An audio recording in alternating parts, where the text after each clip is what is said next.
Hello बच्चों, how are you? Hope you all are well and doing well. Welcome you all to this video. आज के class में मैं आपको पढ़ाने वाला हूँ class 9th standard maths from NCERT book. बच्चों, एक्सरसाइज 1.3 का क्वेश्चन नंबर 5 तक मैंने पढ़ा दिया हुआ है अपने पिछले क्लासेज में। आज के क्लास में हम लोग डिस्कस करने वाले हैं फ्रॉम क्वेश्चन नंबर 6 ऑनवर्ड्स। तो क्वेश्चन नंबर 6, 7, 8 एंड 9 हम लोग पढ़ने वाले हैं NCERT किताब से। तो ये बुक तो आपके पास होगा ही, फिर भी आप एक बार यहाँ पर देख लीजिए कि कौन कौन से क्वेश्चन मैं आपको पढ़ाने वाला हूँ। तो जो इसमें सबसे फर्स्ट क्वेश्चन है वो ये है, मैं पढ़ करके आपको सुना रहा हूँ। Look at several examples of rational numbers in the form of P upon Q where Q not equal to 0, where P and Q are integers with no common factors other than 1 and having terminating decimal। तो बच्चों, इसमें ये कहा गया है कि आप कुछ रैशनल नंबर के एग्जाम्पल्स यहाँ पर मैं लिख रहा हूँ। This is exercise 1.3 of class 9। Okay, तो यहाँ पर मैं कुछ रैशनल नंबर लिख रहा हूँ in the form of P by Q। ऐसे रैशनल नंबर जो टर्मिनेटिंग हो, यानी कि डेसिमल के बाद, जिसमें लिमिटेड नंबर ऑफ डिजिट्स हो, यानी कि डेसिमल के बाद जो डिजिट्स है वो आपका ये हो जाए, मतलब टर्मिनेट हो जाए। तो एक नंबर मैं यहाँ पर लिख रहा हूँ 2/5। ये एक ऐसा रैशनल नंबर है, अगर आप इसे डेसिमल में कन्वर्ट करोगे तो 0.4 होगा। दूसरा मैं नंबर एक लिख रहा हूँ 135/10।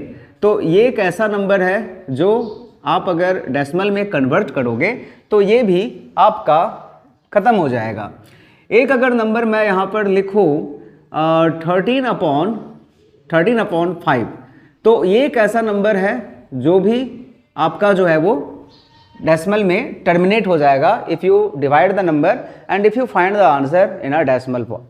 चलिए, एक ऐसा नंबर मैं आपको यहाँ पर लिख करके दिखा रहा हूँ 1/3। बच्चों, अगर आप इसमें डिवाइड करोगे 1 को 3 से तो इसका आंसर क्या होगा 0.333, और ये कटेगा नहीं, ये इनफाइनाइट तक चलेगा। तो कहने का मतलब इस तरह के हजारों लाखों एग्जाम्पल्स हैं, उतना मैं नहीं लिख रहा हूँ। My motive is to explain you. आखिरकार क्वेश्चन में ये कहा गया है कि ऐसे रैशनल नंबर जिसका डेसिमल एक्सपेंशन टर्मिनेट हो जाता है, उसमें जो Q है, यानी कि जो डिनोमिनेटर है, वो किस प्रॉपर्टी को सेटिस्फाई करता है, यानी कि उसका प्रॉपर्टी आपको बताना है। तो बच्चों, इसमें देखिए प्रॉपर्टी क्या है। अगर आप इसका प्राइम फैक्टर इसमें एक चीज और बात नोट करने वाली है कि आपका जो न्यूमरेटर और डिनोमिनेटर है वो को प्राइम होना चाहिए, यानी कि उनके बीच का जो कॉमन फैक्टर है वो 1 होना चाहिए। आप अगर इसका प्राइम फैक्टराइजेशन करोगे तो 1 into 5 होगा बच्चों, 1 into 5 होगा, यानी कि सिर्फ 5 होगा, 1 is not a prime number. चलिए, अगर आप इसका प्राइम फैक्टराइजेशन करोगे तो 2 into 5 होगा। अगर आप इसका करोगे तो इसमें तो एक ही है 5, और अगर आप इसका करोगे तो इसमें 3 होगा, इसका प्राइम फैक्टराइजेशन आप अगर करोगे तो, राइट। अब इसमें नोट करने वाली बात यह है कि ऐसे रैशनल नंबर जिसमें हम लोग देख रहे हैं कि उसका डेसिमल एक्सपेंशन टर्मिनेट हो जा रहा है, उसमें जो डिनोमिनेटर है उसका जो प्राइम फैक्टराइजेशन है वो या तो 2 है या 5 है या फिर दोनों है, या फिर 2 का पावर है, 2 into 2 into 2, 5 into 5। लेकिन अगर ये 2 और 5 के अलावा कुछ और भी नंबर उसके प्राइम फैक्टराइजेशन में आते हैं, फॉर एग्जाम्पल 2 के साथ 3 आ जाते हैं या 5 के साथ 7 आ जाते हैं, और तो 2, 3, 5, 7, और तो कोई प्राइम नंबर बीच में है भी नहीं, मतलब 10 तक के बीच में, ठीक है। तो फिर वो जो डेसिमल एक्सपेंशन होगा उस नंबर का वो नॉन टर्मिनेटिंग होगा, राइट। तो नॉन टर्मिनेटिंग एंड रेकरिंग होगा, यानी कि होगा तो वो भी रैशनल नंबर, लेकिन नॉन टर्मिनेटिंग एंड रिपीटिंग होगा, रेकरिंग होगा, राइट। तो यहां पर हम लोग लिख सकते हैं the prime factorisation of Q, the prime factorisation of Q has power of 2 और पावर ऑफ 5 और बोथ। तो यही जो है वो आपको आंसर में लिखना होगा कि the prime factorisation of q has power of 2 और पावर ऑफ 5 और बोथ, यानी कि 2 into 5।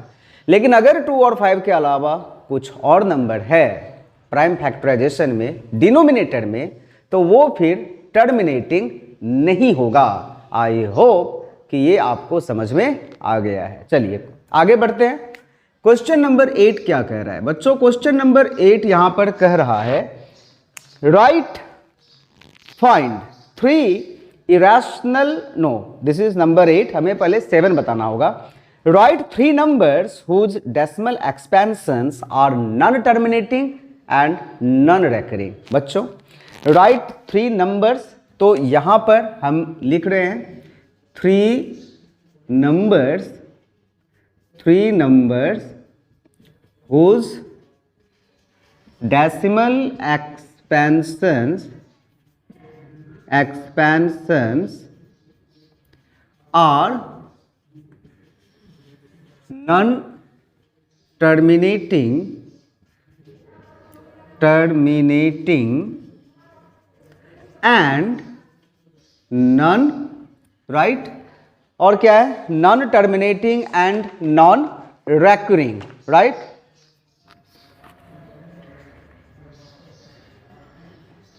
तो ये जो नंबर्स है वो क्या है बच्चों? सबसे पहले तो मैं आपको ये बताना चाहता हूं कि ये जो नंबर होगा non terminating and non recurring, ये रैशनल नंबर तो नहीं होगा। तो ये क्या होगा बच्चों? ये इरैशनल नंबर होगा, क्योंकि आप लोगों को पता है कि डेसिमल नंबर 2 तरह के होते हैं, एक होता है टर्मिनेटिंग और एक होता है नॉन टर्मिनेटिंग। चलिए नॉन टर्मिनेटिंग जो हो गया, जो टर्मिनेट हो गया वो तो खत्म हो गया, वहीं पर कहानी उसका। जो नॉन टर्मिनेटिंग है उसके भी 2 कैटेगरी होते हैं, एक होता है नॉन टर्मिनेटिंग एंड रिपीटिंग, ये रैशनल होता है, और एक होता है non terminating and non repeating या फिर नॉन रेकरिंग भी कहते हैं। तो फिर ये इरैशनल होता है। बच्चों इसमें आपको ये लिख देना है इसके आंसर में 0.1203157 ... यानी कि कोई भी ऐसा डेसिमल नंबर आप यहां पर डाल सकते हो जो आप देख रहे हैं कि इसमें जो है वो रिपीटिंग एक कोई पर्टिकुलर डिजिट बार बार या फिर एक सीक्वेंस में रिपीटेशन नहीं हो रहा है। जैसे कि 102 फिर 002 004 और इस तरह से अगर मैं लिखूं तो इसमें ना तो कोई एक पर्टिकुलर डिजिट सीक्वेंस में रिपीट हो रहा है लाइक 55555 या फिर 1 2 3 4 5 1 2 3 4 5 1 2 3 4 5 नहीं आ रहा है। यानी कि अगर आप इस तरह के डेसिमल एक्सपेंशन में आप बार साइन लगाना चाहो तो वो नहीं लगेगा, ठीक है। तो आप कोई भी नंबर अपने मन से जो है वो आप यहां पर डाल सकते हो, कोई भी नंबर लिख दीजिए यहां पर, डॉट डॉट डॉट डॉट देना नहीं भूलें, क्योंकि ये नॉन टर्मिनेटिंग है एंड नॉन रेकरिंग भी है। आइए question number, this was question number 7, इसको मैं 7 बना दे रहा हूं। Now I will explain you question number 8। बच्चों what is question number 8? Find three different irrational numbers between the rational number 5/7 and 9/11। बच्चों यहां पर 5/7 है और 9/11 है, इसके बीच हमें लिखना है 3 irrational number, different irrational number. बच्चों इसके बीच रैशनल नंबर तो आप लोगों ने बहुत लिखा होगा, अभी इरैशनल नंबर लिखने की बारी है। तो इसके लिए मैं यहां पर क्या करूंगा, 5 को 7 से डिवाइड करके इसे डेसिमल में लाऊंगा। तो यहां पर दे रहा हूं मैं पॉइंट, तो 50 हो गया, 7 7 जा 49, 1 0, 7 1 जा 7, 3 0, 7 4 जा 28, 2 0, 7 2 जा 14, 6 0, और इस तरह से ये क्रम जो है वो चलता रहेगा। मैं नहीं लिख रहा हूं, छोड़ दे रहा हूं। अब आइए 11 से 9 को डिवाइड करता हूं और इसे भी उसी फॉर्म में लाते हैं। तो यहां पर भी होगा 0.11 8 जा 88, 20, 11 1 जा 11, 9 0, 11 8 जा 88, 20, फिर 11 1 जा 11। तो ये जो है ना वो आपका नॉन टर्मिनेटिंग एंड रेकरिंग आ रहा है, 8 1 8 1 8 1 बार बार रिपीट हो रहा है। अब आइए यहाँ पर मैं लिख दे रहा हूँ 0.7142, 0.7142 डॉट डॉट डॉट, और ये होगा 0.8181 dot dot dot dot dot. बच्चों अब इस डेसिमल नंबर के बीच का आप कोई भी 3 नंबर लिख दो, पैटर्न यही वाला फॉलो करोगे। यानी कि चूंकि हमें लिखना है यहाँ पर इरेशनल नंबर, तो हमें ये माइंड में रखना होगा कि हमें लिखना है non terminating and non recurring. तो यहाँ पर आप कोई भी नंबर लिख सकते हो, अपने मन से लिख सकते हो।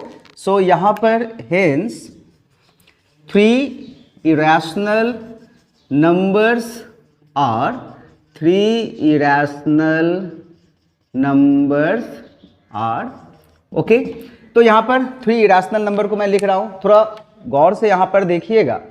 0 पॉइंट्स के बाद मैं इसका 2 डिजिट ले रहा हूँ 71 और इसमें ले रहा हूँ 81। बच्चों हमें सिर्फ ये दिमाग में रखना है कि हमें 3 नंबर लिखना है जो 71 और 81 के बीच में हो, और उसके बाद हमें रैंडमली कोई भी डिजिट यहाँ पे लिख देना है। यानी कि हमें तो लिखना है बीच का नंबर। तो अगर मैं यहाँ पर ये लिखूँ, एक लिख दे रहा हूँ 0.72, और इसके बाद आप रैंडमली कोई भी डिजिट यहाँ पे पुट कर दीजिए, डॉट डॉट डॉट देना नहीं भूलिए। तो ये हो गया एक नंबर। दूसरा नंबर मैं लिख रहा हूँ 0.731059 dot dot dot dot dot, ये हो गया। हमें ये सिर्फ ध्यान में रखना होगा कि 0.71 के बाद 72, 73, लेकिन 81 क्रॉस नहीं होना चाहिए। उसके बीच का नंबर यहाँ पर आप कोई भी लिख सकते हो, 0.74010005 डॉट डॉट डॉट डॉट। यानी कि ये जो 3 नंबर है वो तो इरेशनल है, क्योंकि ये नॉन टर्मिनेटिंग भी है और नॉन रेकरिंग भी है, और ये इस दोनों के बीच में आता है। जो डेसिमल एक्सपेंशन है तो इस दोनों के बीच में आता है, इसका मतलब इस दोनों के बीच में ये होगा ही होगा, इसमें कहीं से कोई शक नहीं है। I hope this is clear. Next, classify the following numbers as rational and irrational. So before I explain this question I want to tell you that कि ऐसे नंबर जिसके रूट नहीं निकलते हैं और वो रूट के अंदर है, तो वो फिर इरेशनल नंबर के कैटेगरी में जाएगा। For example √2 irrational, √5 irrational, √7 irrational, but √16 is not irrational. This is rational क्योंकि 16 is a square number। और जो डेसिमल फॉर्म में है वो non terminating and non recurring होना चाहिए, तो फिर इरेशनल। लेकिन अगर नॉन टर्मिनेटिंग के साथ वो रिपीटिंग वाले फॉर्म में है तो फिर रैशनल, और अगर वो टर्मिनेटिंग है तब तो ऐसे भी रैशनल हो गया। एक चीज और, अगर एक रैशनल और दूसरा इरेशनल है और दोनों के बीच में प्लस का साइन हो, माइनस का साइन हो, इनटू का साइन हो, डिवीजन का साइन हो, तब भी वो इरेशनल नंबर ही होगा। तो चलिए इसी कॉन्सेप्ट के साथ आगे बढ़ते हैं। तो ये है क्वेश्चन नंबर 9, और इसमें जो पहला क्वेश्चन है वो है √23। तो बच्चों √23 ये कौन सा नंबर होगा? तो ये होगा इरेशनल नंबर, जैसा कि मैंने आपको बताया है। तो ये हो गया इरेशनल नंबर। जो सेकंड इसका क्वेश्चन है वो है √225। तो चलिए यहाँ पर मैं लिख दे रहा हूँ √225। बच्चों ये रैशनल होगा।